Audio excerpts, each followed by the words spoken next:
Hey everybody, it's that time of the week again. Best day of the week, new comic book day. It's me once again, Alex Garcia, aka The Cog, coming at you from ComicClique.com. Guys, this is another big week of comics. We're just coming off of a great July with two fantastic movies, Fantastic Four and Superman, and the comic industry just keeps it going by giving us great weeks like this week. Little bit of controversy this week. Some people aren't feeling certain books, but that's what makes comics great, and let's talk about it. We're going to start in Marvel with One World Under Doom number 6 by Ryan North and R.B. Silva. This book was on a little bit of a hiatus, and for me, it was worth the wait. I'm loving what Ryan North is doing in this book. In this issue, we get Mr. Fantastic and Dr. Doom having a debate on live television, where the big reveal happens of exactly how Dr. Doom is able to do what he's currently able to do. I thought it was fantastic. I really like this. It brought new light to Dr. Doom. It showed something extra about the character. Some people are saying it's out of character, but after darn near, 80 years of this character, let's do something a little different. And I'm here for it. Thank you, Ryan North. Check this out. Let's jump over to Chip Zdarsky and Valerio Skiddy's Captain America number 2. The first issue, wasn't sure how much I was feeling it. The second issue, a lot better. It's a lot of fun Doctor Doom stuff going on in here, and also with this new Captain America, this new post 9/11 Captain America. Very different take on this character. That aspect of the story is hitting close to home. I'm very interested in that. The other side of the story, where we get, Steve again being woken out of the ice, kind of been there, done that. I really want to see Chip take a deeper dive into this 9/11 Captain America. I'm very, very interested in that. So keep going with that story. Let's get past this, so-called fresh take on Captain America and him coming out of the ice. We've seen that. 9/11 Captain America. That has me intrigued. More of that, Chip. Let's go. Okay, let's jump over to Amazing Spider-Man now. Issue number 9 by Joe Kelly and a guest artist, Michael Dowling.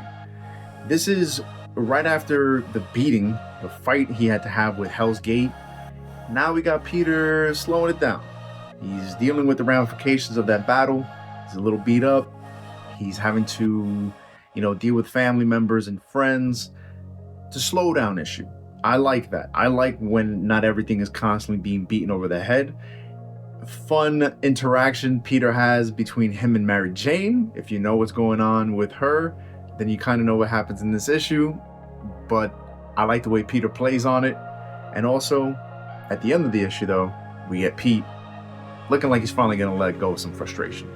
Check it out. Joe Kelly, doing your thing. Pepe, need you back though.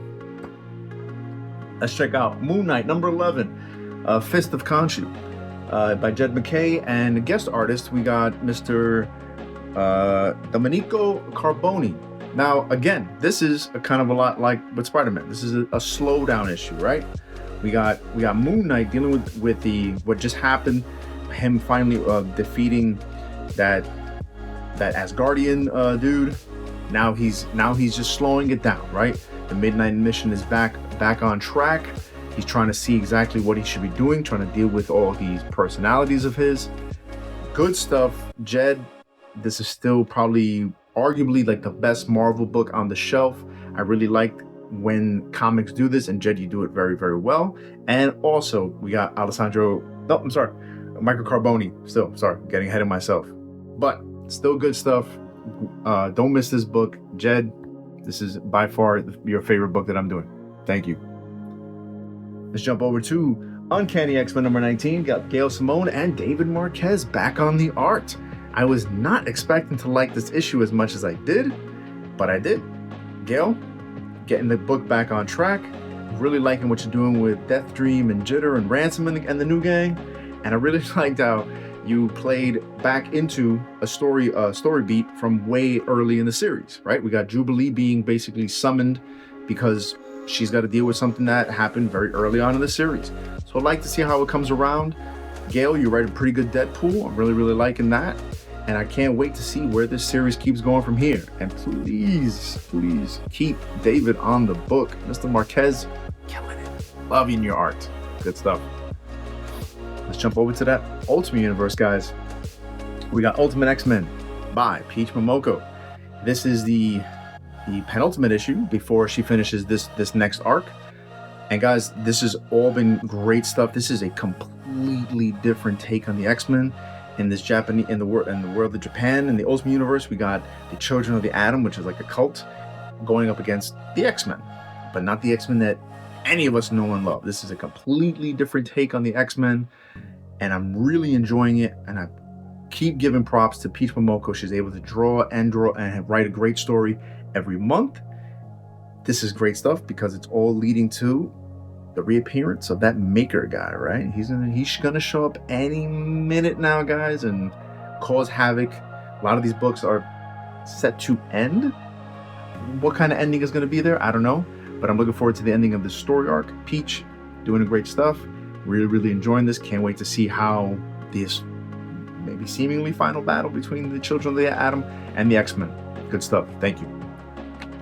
Staying in the Ultimate Universe, we got Ultimate Wolverine by Chris Condon and Alessandro Cappuccio. Guys, we have the first appearance of another X-Men character, Ultimate Angel.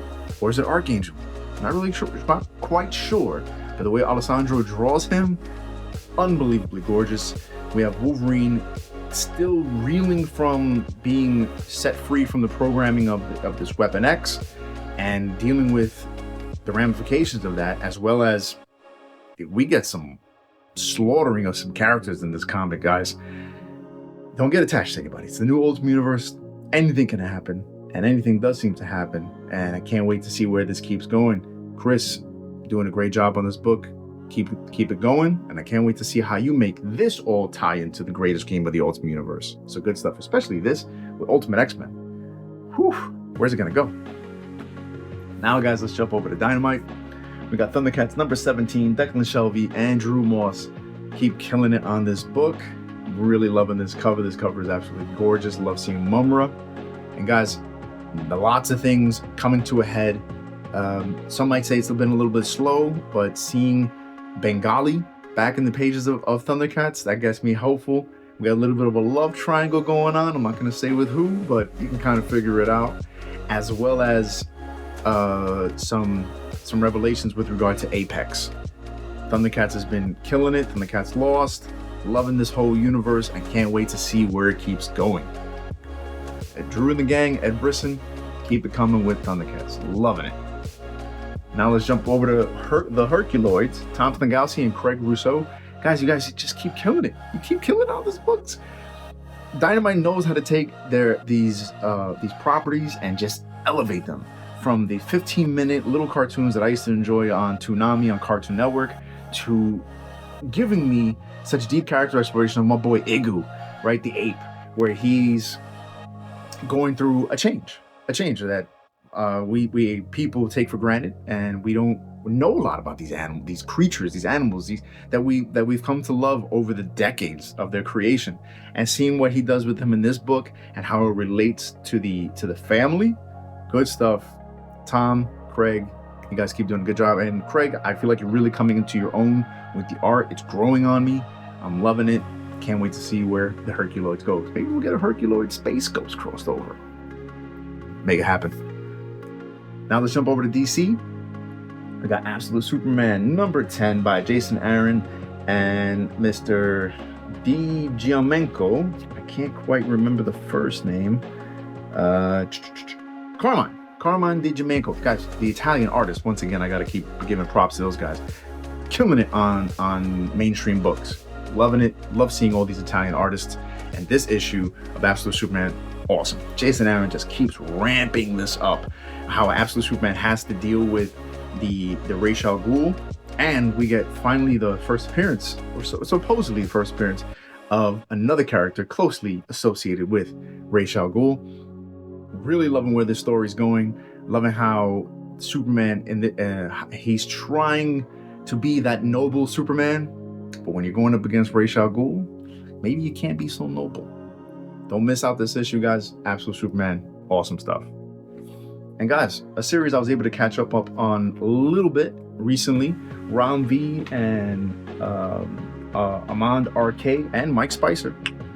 Resurrection Man #5 from Black Label DC. I was a big fan of the Resurrection Man series by Dan Abnett and Andy Lanning during DC's New 52. It was one of my favorite books, and it got canceled. It got canceled to me very prematurely. I wanted to see that book tie into the green and the red. I thought maybe this could be like the rot aspect of it, the good part of the rot. Never really happened. They canceled the book. But Ron V, in classic Ron V fashion, has brought this book back. I'm really enjoying it. It's really gnarly because, Resurrection Man, his whole deal is he's a guy who every time he dies, he comes back with a new superpower. And seeing how that's taken into account and the villain that he's dealing with and how their powers are similar and the way they tie into one another, it's gnarly. It's so metaphorical. Because Ram, he does a great job with dealing with aspects of death, taking into account like the many deaths of Layla Starr. Great stuff, and I'm really excited for the character that shows up at the end. A bit of a stranger lately in DC, but happy to see him back. Guys, check out this series. We only got one more issue to go, or wait for the trade. But I'm gonna pick up the next issue. So good stuff. And guys, some issues I didn't get to cover last week. I'm gonna quick run through those. We had The Thing #3 from Tony Fleece and Justin Mason. Really love this book. The Thing is trying to help out this little girl, and it seems like every villain, it just ramps up. First you had to deal with Bullseye, then Hammerhead, and now we have another villain showing up, the Wrecking Crew. And just when you think, oh, how much harder can it get past the Wrecking Crew? It does. Don't miss this issue. Tony Fleece, you're doing a great job. Justin Mason, really loving you on the art. And The Thing, how do you get tired of The Thing? I don't. And you shouldn't either. So pick up this book. And guys, jumping over to Mad Cave, picking up Speed Racer #1 by David Pepose and David Tinto. I really like this. I was a big fan of Speed Racer from the 90s. If you remember that 90s cartoon, it was really action-packed. The art form, the animation, I really liked it. So when I saw the opportunity to collect the Speed Racer comic from Dave 1 by David Pepose, who's between his Captain Planet and his recent work on Cable, loving what this guy's been doing, I picked up this issue. Action-packed. It was familiar, but also brand new. I really dig it. Can't wait for the next issue. It was very dynamic, exhilarating, and like I said, it brought something new that I wasn't expecting from Speed Racer. And we got Racer X showing up at the end, and they're already expanding on it. We got a Racer X comic coming out as well. Mad Cave, I got my eyes on you. And last but not least, we got Gargoyles Demona #2 from Greg Weisman and Frank Poor. Guys, this again continues the story of what exactly Demona was doing during her immortal time when she was basically wandering Europe and even a little past Europe. Here we see how she kind of adopts a daughter, Angelica, kind of like Angela. That's something else. But fun stuff. It's great seeing how the Gargoyles, the clan she teams up with, had impacts on lots of big battles in history. But Demona, as always, has her own idea. I'm not always a big fan of them making us feel bad for villains, but Demona, that's been Demona's trope since day one. So seeing them just flesh out this time period, and I'm just curious as to see where Greg Weisman's going to take this, because he's told these stories in the past before and then brought it to the present. So I can't wait to see where this goes. Will we get more Gargoyles showing up from this? I'm looking forward to it. Keep it coming, Greg. I'm happily going down the nostalgia Gargoyles trail. So really appreciate it. Guys, that's everything we picked up this week. The comic books keep getting hotter and hotter. With the end of the year is coming, we got a lot of comic books coming. Stay tuned for more preview shows where the Don and I keep talking about other things you should all be looking forward to. And guys, that again is what I picked up for the week. Let me know in the comments below what you picked up, what I should have picked up, because that was a massive pile. But hey, sure, tell me what I missed. Let's talk about it. Like, share, subscribe, pass this around. Let's talk comics, guys. Really appreciate it. Check us out on our YouTube, our Facebook, our Instagram. Everything's blowing up right now. We're covering everything from the new Spider-Man movie to all its filming. Eyes of Wakanda. So many good stuff, so much good stuff coming out right now, guys. So don't miss any of it. Stay tuned. We'll have all the news for you. Thank you so much as always, guys.